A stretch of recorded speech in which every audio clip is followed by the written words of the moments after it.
people love their king. They know I saved the city. They know I won the war.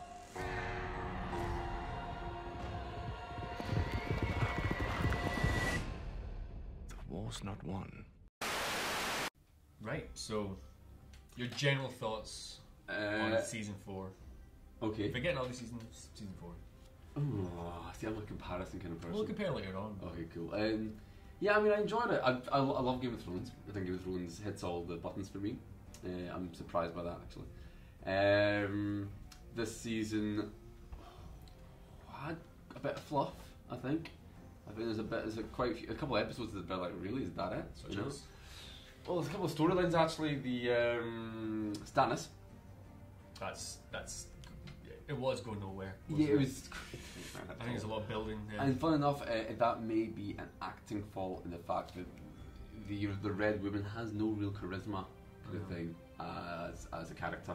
I'm just a bit like, well, why would you have her in your house? Like, I don't get that plot line. I guess she's more the mythology aspect, almost like a White Walker Yeah. background thing, which is going to be important. But right now, I want to see shit happening, politics, which is why, even more so than the North and all these, or even Daenerys, like it's King's Landing is where all the juice is. Yeah, you know, yeah. in terms of plotting, in terms of characters. It's all happening in King's Landing. That's true. Yeah. Yeah, it's like a really good nightclub. I mean, yeah. I mean, and interesting with this season is they killed off quite a few middle characters. Yeah. One maybe kind of top tier. We can spoil this. Like, Oh no, yeah, as in like Joffrey. Yeah. I think. Yeah, tell me about it.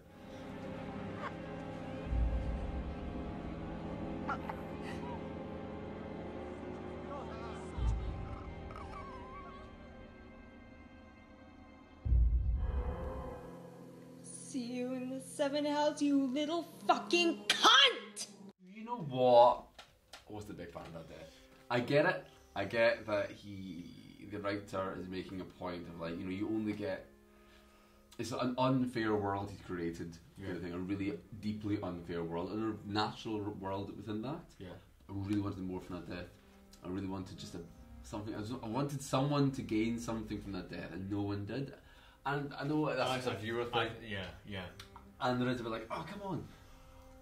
He set up as such a cunt kind of thing, and I wanted him to have more of a cunt death. Yeah. You know? Yeah, I think that's it really. I mean, it was a horrible death. It was, yeah, totally, and man. the tension of that. Oh, that situation was horrible. Yeah. Beautifully done. Yeah, that was done. really well done. I mean, he was a hateful figure anyway, but then just sort of really wind up how hateful he is. Yeah, at the last moment, yeah, totally. He takes the Stark sword essentially. You can't help but being a total shit. And then even his wedding, he ruins his and Marjorie's wedding by just being not even evil, just being a total douchebag. Just being like, that arsehole at a fucking wedding where you're just mate, calm down, like it was almost cartoony how evil he was. And I really enjoyed he's it. getting drunk and he's spitting chunks in the air. It was. And when he died, you're like, yes, good, but at the same time, it's. He wants to retire from acting, but I will miss. He really nailed the cunty aspect of that character. Yeah, beautiful. Well, he made that. Cunty was just a dicky. He's just a dick who just happens to be a second. That happens to be, He's a sociopath with no charisma, kind of thing, and no coolness, and no wiliness about that kind of thing. He's stupid. Yeah, he's a stupid sociopath. Yeah, Yeah. I can't stand the wailing of women. I'm telling Mother. You can't. Cunt! I'm going to hear you confess before you die. You raped my sister. You murdered her. You killed her children. Say it now and we can make this quick. The other big death was... Well, there's a few big deaths. There's a few deaths, Okay, we'll talk about but this. He was the one who really got me. Yeah, that was like that was a mini red wedding by itself. That really hurt. I was devastated. I usually rewatch episodes before I watch the next episode. That's the only one I still haven't rewatched. because it is just a great episode. Actually, everything besides that fight, and the fight is great. Yeah, it's amazing. It's shit, beautifully done. Beautifully done. That's even more so that in a way than Red Wedding. That really got to me. That really wound me up. I was genuinely angry. I was upset. You know, because you see the Red Wedding coming in terms of drama, but in terms of that, it just kick your feet out from under you. Do you know what? And then punch you in the gut. I noticed that they hadn't really killed anyone in a while, or anyone surprising in a while. Being like, okay, maybe they've thrown us off the scent for a while. Yeah. And they're gonna maybe the season's gonna leave that. You know, like they don't want to have a trope. You know. I mean, from what I heard people talking about it when the guy was cast, like this is going to be a great character. He's a very important character. People I know who read the books were like, oh, he's a great character. And then even the previous episode when he talked about he's going to get his revenge on the Lannisters, starting with the mountain, you're like, right, he's going to kill the mountain. And essentially, he does win against the mountain, and then he could have had this whole amazing season-spanning plotline, but then it literally gets like killed in its cradle. He's crushed out of him. Yeah. Eyes gouged, and then in front of his wife. No, that's his lover. His lover. Timmy, devastating. I had nightmares after that. I screamed at the TV. I was depressed for a week. Yeah, it just really hit me. Even people who are sort of casual viewers were like, "Yeah, I'm devastated." What can I say? Yeah, totally. They set him up so well. Yeah, I mean, they set him up well. Like the Starks had like an arc kind of thing, and it felt like it had come to something within that. Like, oh, that's an awful. And you have an entire arc to lose. Yeah. You have the beginning, and there's something almost like killing a child, and like the potential was there, and there's something really devastating about that. Yeah, and he used that word like 5 times. Great actor as well. Yeah, he's great.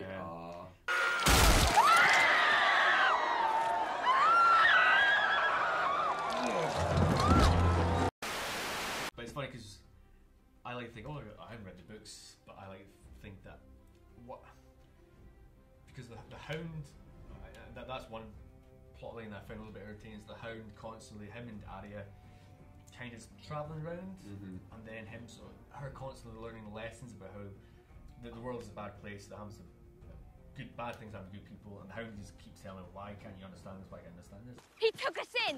He fed us. And aye, he took us in. He's a good man. His daughter makes a nice stew, and they'll both be dead come winter. You don't know that. I do know it. He's weak. He can't protect himself. They'll both be dead come winter. Dead men don't need silver. You're the worst shit in the 7 kingdoms. He's plenty worse than me. I just understand the way things are. How many Starks they got to behead before you figure it out? Why can't you understand it? Come on, get with it. It's starting to get a bit old now. But in a way, we're Arya. Because we sort of take this thing and go, yeah, totally, but then when something horrible does happen, you go, oh no. Yeah. And then it's almost like Game of Thrones. You can't help but be human. Telling you again, why do you not understand yet that this is the way the world is? Why would you still see the Viper as like a traditional white hat hero who's going to come in? He was almost too perfect. Yeah, totally. Like he's on Tyrion's side. He has vengeance and justice on his side. Well, and he wins. He does, does it? Yeah. Well, I think it was. And let's not forget the next episode. The Mountain's alive. Yeah. And the Mountain just. He's saved by someone who's and then he looks like he's going to be turned into kind of Robo Mountain. Yeah, or the zombie mountain. I think there's a hint of that. Yeah, something like, I don't know. Yeah, definitely in the last episode, getting very hard fantasy. Yeah, you know what? And that was purely off-putting. I'm finding actually. I'm surprised by how much. It made me think of Legend. Ridley Scott from the 80s. I think the last the little part. elf, who's like a child with a woman's voice. They cannot follow us. The power that moves them is powerless here. Who are you? The first men called us the children, but we were born long before them. Voice? Yeah, it's quite. It was very hard fantasy. It's good. You set it up. Yeah. But actually, I watched the first episode recently, and I realised like how actually quite hard fantasy it really is, and the very off. Yeah.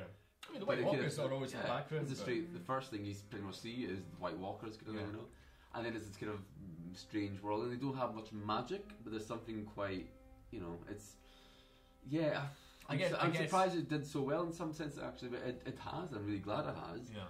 But actually, kind of, it's really come full circle, going right. Actually, this is who we are all this whole time. Yeah, don't forget, we're Dungeons and Dragons. And George R. R. Martin is a nerd. Yeah, he is. Wears weird clothes and waistcoats. He's a giant hobbit. He's a nerd's nerd. So. Yeah. And it's a nerdy thing, and it's been legitimised. So I'd love to see the looks of people's faces when there's Ray Harryhausen, skeletons, almost stop motion skeletons, a little dwarf thing. Beautifully designed. That was, I thought that looked cheap, but it just shows the budget has come leaps and bounds. Yeah, true. That they wouldn't be able to pull it off in season 1. No. It would be stop motion. I noticed how bad the snow was in the first episode. It looks like someone's just gone flour everywhere. That's what happened.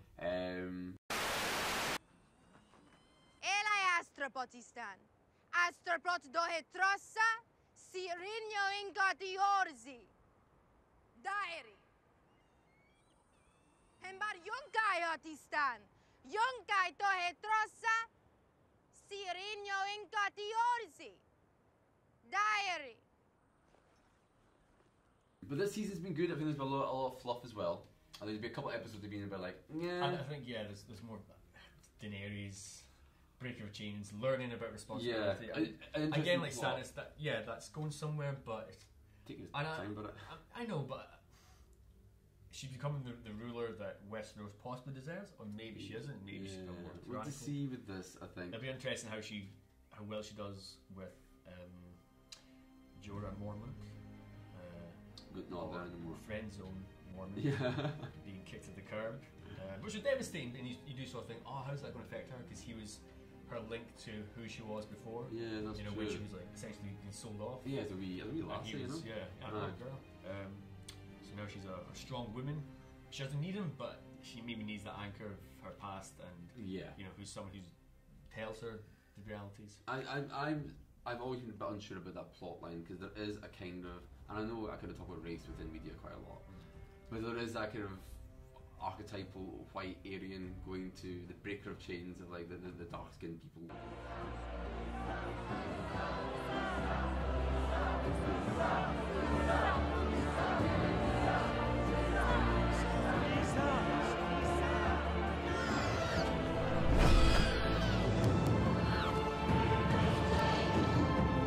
And I want to see when white guilt. Yeah, I want to see when fantasy gets over that kind of thing. And I'll be interested to see if they turn it on its head in the next couple of seasons. Actually, I could be really interested in that. Well, we're going to Bravos and the islands around that continent. Mm-hmm. They're investigating that continent more now. And Arya and Varys is going home, where there's more of the exotic, shall we say, people. So that'll be interesting. So we're going to see more of that world, I think, which isn't, exclusively white or anything, but it's definitely different. It's the Middle East and the Mediterranean. But because they set it up as a kind of white world, it's going to come from a white perspective, or it's going to come from and that's maybe unfair. I mean, I think I love to see the series. I love it to bits, but there's always that thing with fantasy. There's this kind of like it's not just fantasy. It's all media in general kind of thing. I just hope they try and turn it on its head. I'd be interested to see if they can do that with this one. Yeah.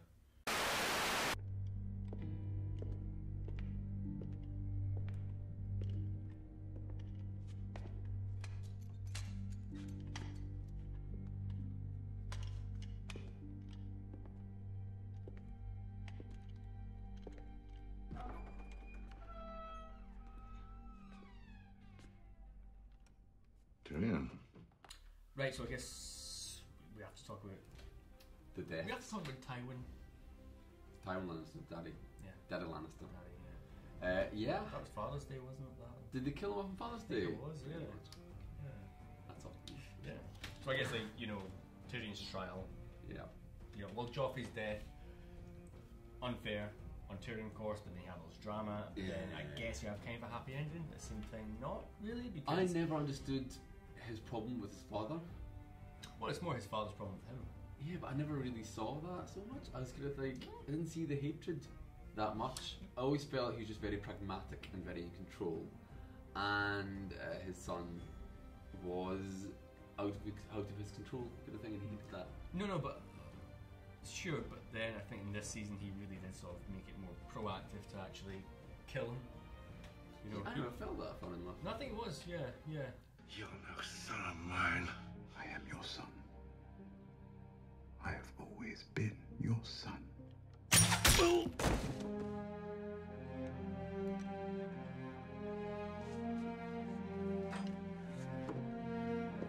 Even at the end when he's sort of that pragmatist is going, oh well, I wasn't actually going to have you killed, don't be silly. Yeah.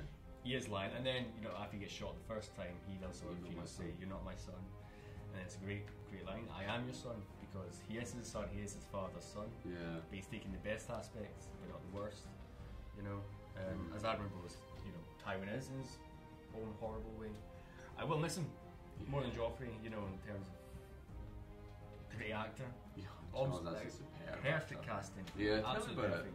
Great introduction back Yeah. in season 1, and then a horribly good death, I suppose. Yeah.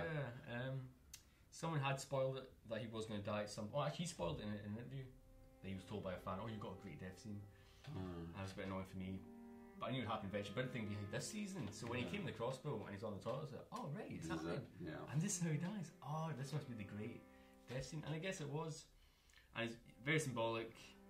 But Tyrion's death would come a bit worse in a way, because prior to that he has to kill his lover. I'm sorry.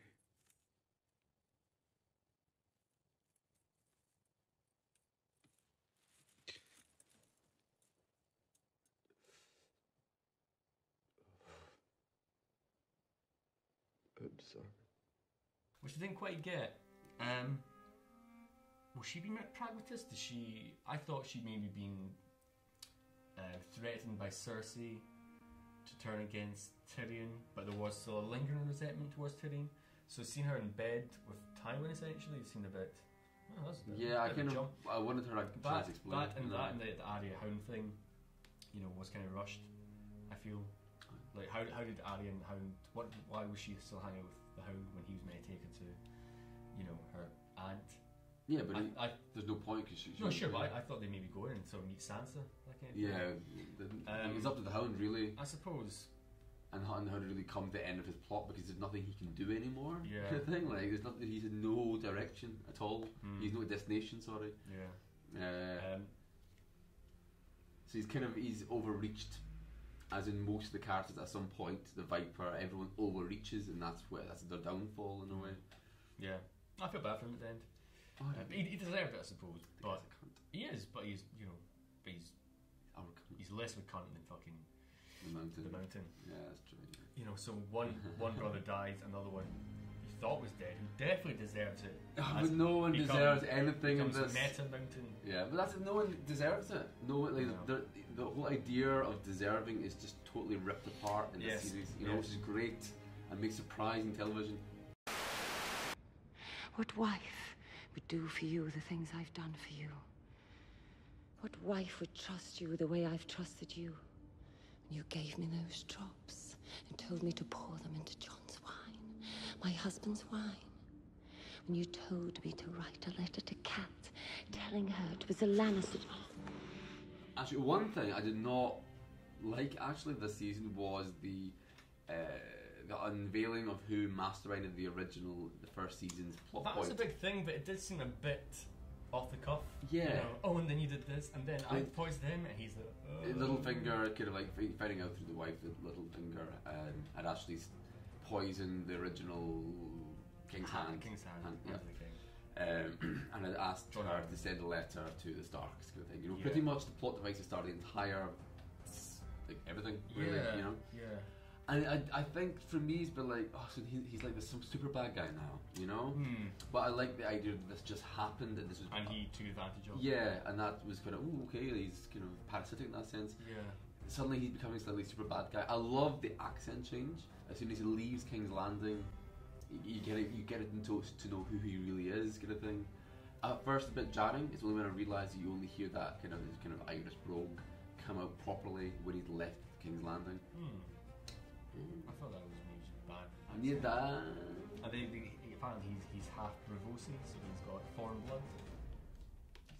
I find it kind of. They do interesting things with British, European, and UK kind of accents, kind of thing, you know. Yeah. Irish. Sounds slightly routine. Yeah. Sansa. Yeah. How do I feel about him? I don't know. So I'm a bit meh about that.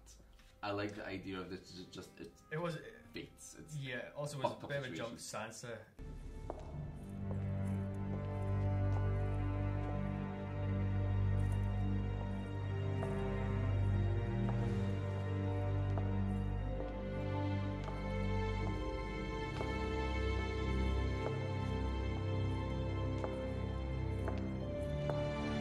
Shall we go? She got very legend there. Yes, again, Yeah, legend, yeah, very yeah. fancy. Like, Yeah. Was she bad now? Oh, she's wearing black with some maleficent. Yeah. And I think she had black hair then. It darkened. It was shot to look darkened, so that was borderline cartoonish. Yeah. But finally, she's getting interesting. You know, again, like Arya, she's learning the different. She's learning the Game of Thrones. Yes, Arya's learning the brutality of Westeros, whereas Sansa's learning the slyness, the manipulation, the Machiavellian side. Yeah, which is really interesting arcs from. And she's always interested in Arya because she's just a great actress. Sansa just is sort of burdened with a quite dull character. Yeah, but I think at the beginning. both of them are really starting to come up now. We have to talk about the wall. Big wall, penultimate episode? Is it penultimate? Yeah, penultimate episode. This is a massive. Neil Marshall came back from King's Landing, Siege of King's Landing, Blackwater. Sorry. Oh yeah. Again, one location, penultimate episode, but unlike King's Landing, nothing really changed, really, until the beginning of the next episode. So it did seem, in retrospect, as exciting as it was, it did seem like the stakes, nothing really changed.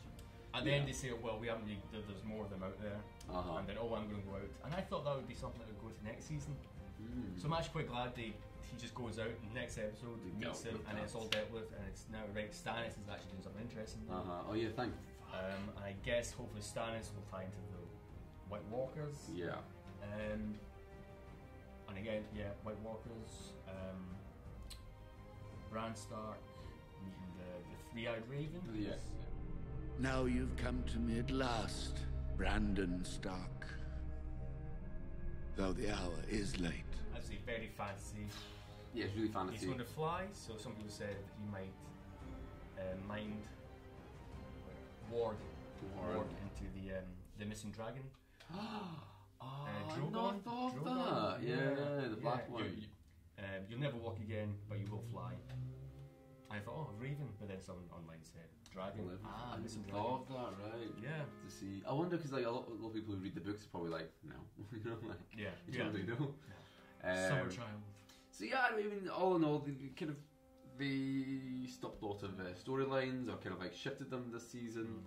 So it'll be interesting how long go the next one. There's been a few up in it. I mean, Tywin Lannister's been out of the picture now in King's Landing. Now essentially it's Cersei in control. And Cersei's an idiot. She's really not smart, as he says so himself. She's not smart as she thinks. Yeah, and she's getting a little bit. I'll tell everyone the truth. What truth would that be? You never believed it. How is that possible? What am I saying? Of course it's possible. How can someone so consumed by the idea of his family have any conception what his actual family was doing? One look in the past 20 years. One real look at your own children and you would have known. Known what? Everything they say is true about Jamie and me. No. Your legacy is a lie. No. I don't believe you.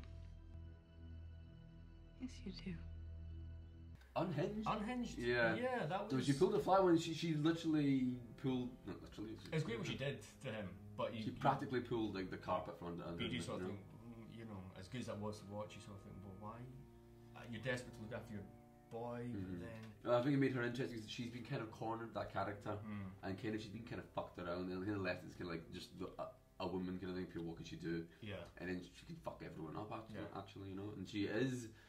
It's funny in a lot of these things, the guys get killed and the women have to sort of take on kind of like roles they wouldn't have had to in the beginning. It's been quite interesting, that quite kind of World War I, II sort of UK thing.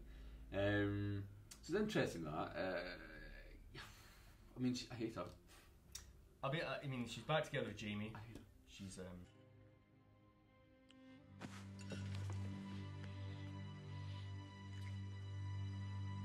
Someone will walk in. I don't care. She's twin fucking again. Be interesting how she reacts not only to Tywin's death, but obviously he was murdered by Tyrion. Is she going to find out that Jamie let Tyrion go? Yeah. Is that affair going to not really end? But I mean, how much is she into her dad? And not like sexually, like a twin, but you know how. Well, not so much that, like she'll definitely see as because the coffers have ran dry as well. Their minds have ran dry. Right. Tywin's dead. As much as she hated him, he was the head of the family. Who can take over King's Landing? Definitely not her. Yeah. Yeah. Stannis is very far away now. Yeah. He has his eyes on a different prize. So who else is there? What other army is there? There were 5 kings at the beginning. Now there's like Littlefinger.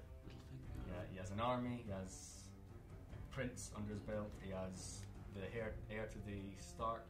There to the north. Yeah. So he's got the north and the he's northeast. got everything for you. All the cards. All he has to do is get rid of the awful flayed men people. Oh, Boltons. The Boltons. The Boltons, yeah. Chris Bolton, so they're interesting. I like their plot lines. That'll be interesting to see what happens next season and what's happening in the east. Yeah. Well, I think next season we're going to move to the east. Yeah. You know, really interesting. I think that'll tie to Danny. Right, brilliant. Exciting times.